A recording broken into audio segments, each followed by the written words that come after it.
안녕하세요. 오늘은 한국교회사 세 번째 시간을 이제 가지게끔 되어지는데요. 네, 우리가 이전에는 천주교의 역사를 한번 살펴봤어요. 오늘은 이제 개신교의 역사를 살펴보는데요. 개신교의 역사는 천주교의 역사와는 다르게 조금 선교의 역사가 늦게 출발하게끔 되어져요. 윌리엄 캐리의 인도의 선교를 시작으로 이제 선교가 시작이 되어지고, 그럼 이제 우리나라에는 어떻게 선교가 이루어지게끔 되어지냐면은 유럽계 선교사님들이 이제 중국을 통화해서 들어온 이 북방 루트가 있고, 또한 이제 미국계 선교사님들이 일본을 통해서 들어오는 이 남방 루트가 있어요. 이 두 가지 루트를 통화해서 이제 우리나라에 개신교가 이제 전파되어지게끔 되어지는데요. 먼저 이제 북방 루트를 살펴보게끔 되어지면은 처음에는 이제 조선이라는 나라를 알지 못하고 중국에 먼저 선교하러 갔다가 옆에 이제 조선이 있는 것을 보고 또한 조선에 선교하게끔 되어지면서 우리나라에 복음이 전하게끔 되어졌는데요. 우리나라는 이제 천주교에 대해서 되게 박해를 많이 했잖아요. 그러다 보니까 선교사님들이 활약을 하는 데 있어서 많은 제약이 있었어요. 그러다 보니까 이 문서 선교를 열심히 하게끔 되어졌는데, 이 한문 성경을 잠깐 들어왔다가 나눠주고 돌아가는 이런 선교를 하게끔 되어졌어요. 그러다가 이제 이 로버트 토마스 선교사님 이분 같은 경우는 이제 우리나라 이제 최초의 순교자가 되어지잖아요. 이분이 이제 제너럴 셔먼호라고 행하는 이 미국 그 배를 타고 이제 들어왔다가 평양에서 순교하시면서 가지고 왔던 이제 그 성경을 박영식이라고 행하는 이 사람이 자기 집으로 가져가게끔 되어지는데요. 그런데 이제 자기 집으로 이제 가져가는데 그것을 이제 보관하면은 불법이기 때문에 어떻게 하느냐면은 그 성경을 자기 집안의 벽에다가 다 붙이게끔 되어진 것이에요. 그러면서 이 자기 집안에 이제 벽보로 이제 쓰게끔 되어졌는데 회심을 하게끔 되어지고, 또한 그 집에 이제 놀러 오는 사람들도 그 벽보를 보고 이제 성경을 보고 또한 회심하게끔 되어지고, 그 집이 이제 앞으로 믿음의 사람들의 공동체가 이루어지는 그 장소로 사용이 되어지는데요. 그런데 이제 이 교회가 나중에 무엇으로 또한 발전을 하느냐면은 우리가 천주교의 역사에서 김범회의 집이 이제 미사를 지내고 이렇게 드려지는 그 장소를 쓰여져다가 그 자리에 이제 명동 성당이 이제 세워진 것처럼 박영식의 집이 이제 나중에 평양의 장대현 교회라고 행하는 교회로 이제 더욱더 발전하게끔 되어지는데요. 지금까지는 우리가 한문 성경이 전달이 되어진 것이에요. 그 다음인 이 로스와 맥킨타이어 선교사님이 행하신 것은 무엇이냐면은 한문 성경을 한글 성경으로 번역을 해서 이 성경을 이제 나눠주게끔 되어지는데요. 우리가 한글이라고 행한다라면은 세종대왕님이 만들어 놓으셨잖아요.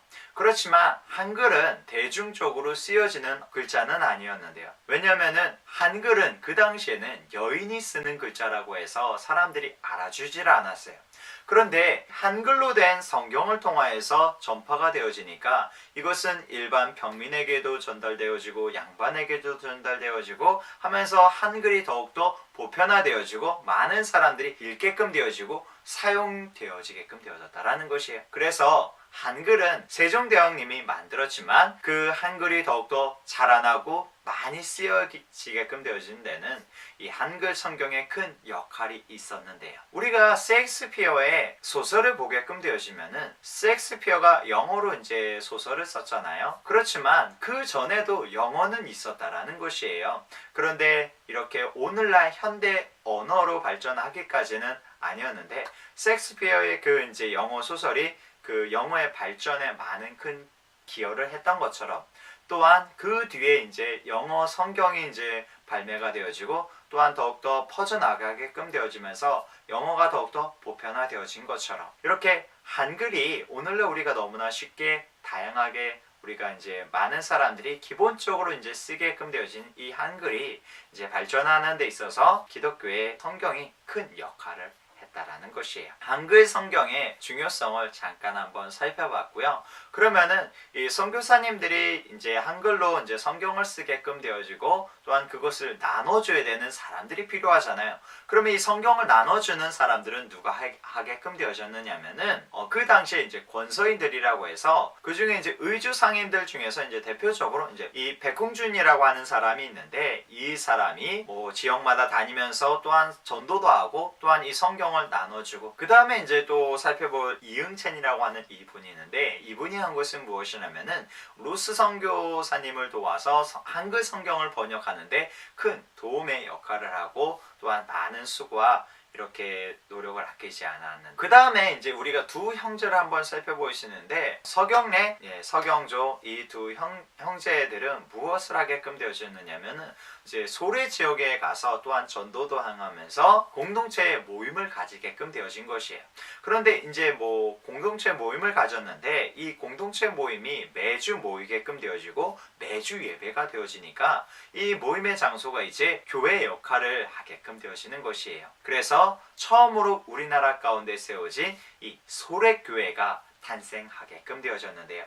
이 소래교회는 외국 선교사님이 들어와서 뭐 복음을 전하여서 이 외국 선교사님이 직접적인 역할로 교회가 세워진 것이 아니라 이 복음을 들었던 사람들이 모여서 한국인들 스스로 교회를 개척하게끔 되어진 한국인들 자립으로 세워진 이 소래교회인데요. 이렇게 우리가 이제 북방 루트의 영향을 한번 짧게 한번 살펴봤고요. 이번에는 이제 남방 루트, 이제 미국계 선교사님들 가운데서 이제 가장 먼저 내한을 하게끔 되어진 선교사님이 있는데 이 알렌 선교사님이에요.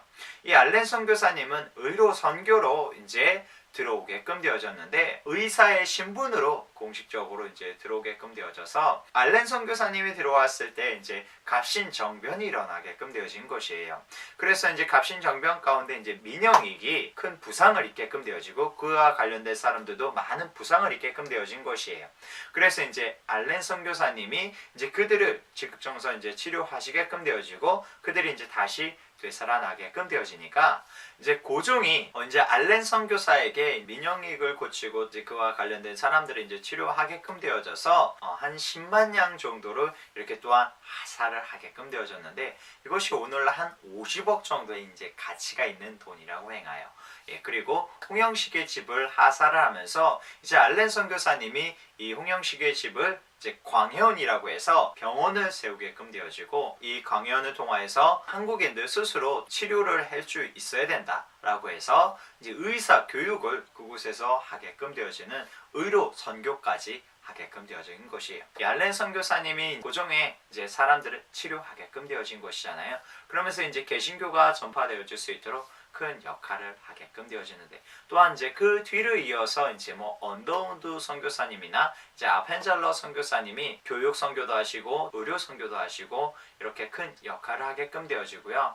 그리고 페닉 선교사님 이제 침례교회 시작이죠. 이제 페닉 선교사님이 이제 들어와서 북장로교회나 아니면 이제 북감리교회가 이제 큰 도시들은 다 이제 먼저 들어와서 전도를 하게끔 되어지니까 이제 페닉 선교사님은 이제 사람들이 잘 가지 않는 이제 소도시 위주로 이제 전도하게끔 되어지면서 이 선교사님들이 이제 들어와서 이제 많은 복음을 전할 뿐만이 아니라 또한 이렇게 재중원도 세우시고 또한 광해원도 세우시고 이렇게 유아학당 뭐 이렇게 배제학당 여러 많은 교육에도 많이 힘을 쏟게끔 되어지는데요. 이렇게 선교사님들이 이제 알렌 선교사님을 이제 시작으로 해서 이제 1942년도 일본이 강제로 이제 선교사님들을 이제 추방하기까지 한 60년이라고 하는 이 시간 동안에 선교사님들이 한 1,500분이 이제 다녀가시게끔 되어졌어요.